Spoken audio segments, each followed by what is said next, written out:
Alright, ladies and gentlemen, I'm here on my channel, and I'm here to do a news video, so let's get right into it here. Alright, so, we're gonna start with wrestling here. I'm gonna do talk about wrestling, and then move on to NFL. I'm talking about a little baseball. So, most of it's gonna be about Triple H here. So, he claims the live event tickets for WWE are, quote, off the charts. Yeah, because you have to sell an arm to get one ticket. Pal. It's going to take a massive drop in attendance for them to feel any effect from the raising prices. WWE's on fire right now, he'll keep saying. I mean, SmackDown just had its lowest attendance in a long time, so maybe that's the chart he means? Yeah, he's right, they cost too fucking much. Off the charts fucking expensive, yeah, sure. So, Triple H says that WWE shows are not written on the basis of it'll be a great match, but the basis of the story that can be created.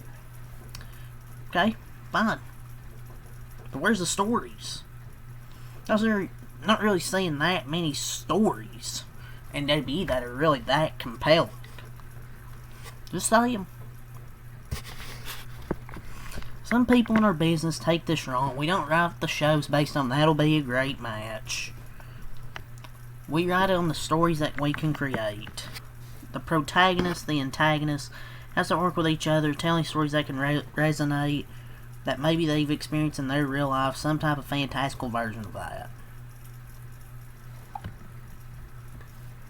Sure, maybe you can agree with this, but, what great stories have been told this year in WWE? I can't think of one off the top of my head. This could be true if WWE actually did tell good stories. The stories still suck ass. Could at least have a great match at the end. Well, you're doing a pretty good job, pretty mediocre job of that right now, Hunter.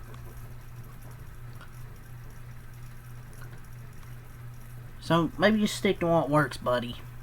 Your story sucks. Sorry, not sorry, pal. Maybe your storyline should be better. Triple H, my lord, gushes over Donald Trump. Donald Trump was very good in our world because he was okay to be himself. He was okay to sort of get egg on his face and be embarrassed sometimes, but sometimes he was okay to put it all out there, just be him. He's charismatic. He's larger than life. He's not afraid to say what's in front of him, right or wrong. Oh, God. WWE's never beaten allegations. Triple H gushes over Donald Trump. Dude, just fucking glazing right here. This guy never passes up a chance to glaze the orange man. Well, I don't even think he's ever glazed Shawn Michaels as much. He's trying so hard to be part of the administration. He's clearly lost his passion for wrestling. Like, it feels like he barely shows up to the shows, and he's purposely not trying to put on a good story because it's just not good effort, man. Not afraid to say what's right or wrong. Well, with them Epstein files. Can we get those Epstein files, sir? Anyways. Triple H says he's been to the White House quite a few times over the last few months. Whatever. What the fuck happened to Triple H, man? He's lost his passion for booking these shows. This dude has been in wrestling for politics. His shitty booking these past years shows he's checked out. Guess he's more caring about trying to get in the Trump administration. He knows the political game better than most, given his track record in WWE, I guess. Oh, man. Just give the booking to somebody else if Triple H is going to be focused on the fucking White House at this point. I'm just saying. Triple H, he says there's a new landscape in WWE starting tonight. If you laugh, you go to Guantanamo Bay. He's been saying this for a year, and shit gets worse and worse. He said this shit already. Said this shit already, dude. Stop. Not falling for this crap again. Yeah, it's all the wrestling news, but most of this was really about Triple H. I think this must have been in some interview, but my lord. So let's move on to NFL here. So, some injuries from yesterday. Joe Alt believed to have suffered another high ankle sprain. Oh my lord. Only this time it could require a procedure to repair. Per sources, he will undergo an MRI on Monday to confirm the diagnosis on the same ankle he injured earlier this season. Yeah, it sucks, man. Packers had feared Tucker Kraft tore his ACL yesterday. Bills defensive man Michael Holt did in fact tear his Achilles during the game versus the Chiefs. Jane Daniels, he suffered a dislocated elbow that is expected to sideline him indefinitely and possibly end his season. So there's some injuries there from yesterday. So let's get to the news from today. Sources per Adam Schefter. Miami is trading edge rusher Jaelan Phillips to the Philadelphia Eagles in exchange for a 2026 third-round pick. This is the third trade the Eagles have made in the past week. They've now added... I'm sorry, qualities. I don't know what's going on.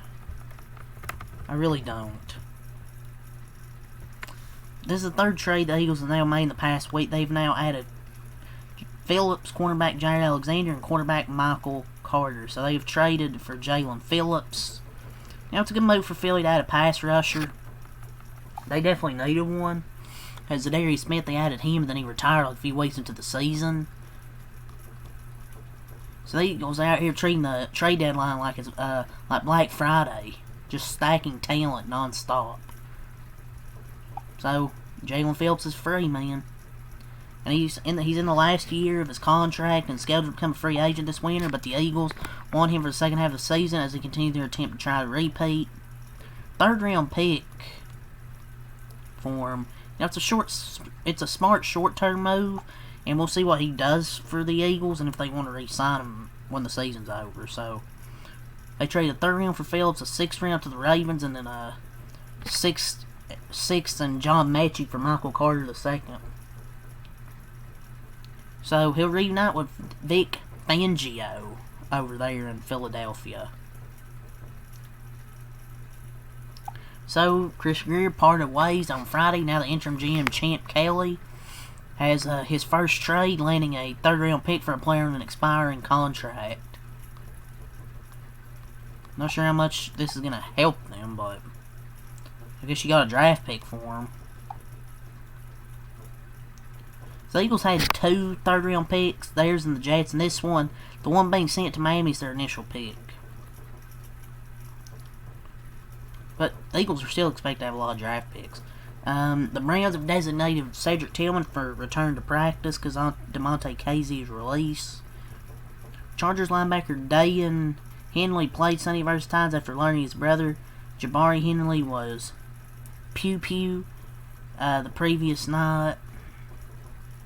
I don't know how you play a football game after your damn brother gets pew-pew. And I don't know how you play a day after that. Some bad news for the Packers, man.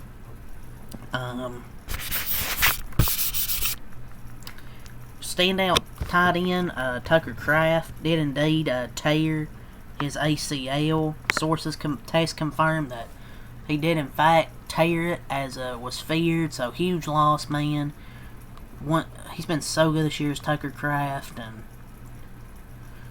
man, it sucks because he was having a breakout season. So that sucks. And another ACL confirmation yesterday. Michael Williams, defensive lineman for the 49ers. The tests revealed a torn ACL as Kyle Shanahan feared, per source. So, damn, so many season-ending injuries yesterday, man. Cowboys moves, they placed Jake Sanborn on injured reserve. They've activated Cooper Beebe from injured reserve to return. Some Blake Davis to the active roster, elevated Zion Childerson, Tiny, and Princeton Fant from their practice squad. Texans quarterback C.J. Stroud remains in concussion protocol. He's feeling a bit better DeMeco Ryan said, "We'll see how the week goes and how he progresses up through the week. Davis, if he has to step in and play, we expect him to go out and do his best, play the offense the proper way, make great decisions with the football." Buccaneers open the practice window for offensive tackle Luke Goedeke, who now will be eligible to be activated off of injured reserve at any time in the next 21 days. Cardinals made moves, activated Walter Nolan III from the PUP list, activated cornerback Garrett Williams from the injured reserve, and elevated Michael Carter to the active roster from the practice squad.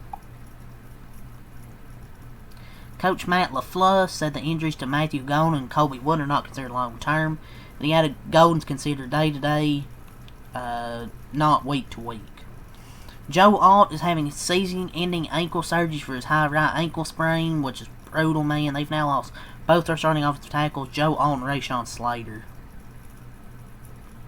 And Jim Harbaugh said he doesn't think the Chargers will open the window for running back Omarion Hampton to return from IR until after the Week 12 bye week. Let's get to see what we got from JPA Football. Party report, Cowboys owner Jerry Jones confirms he's working on multiple trades ahead of the deadline. He says he's already made one, Micah Parsons, and he's working on more.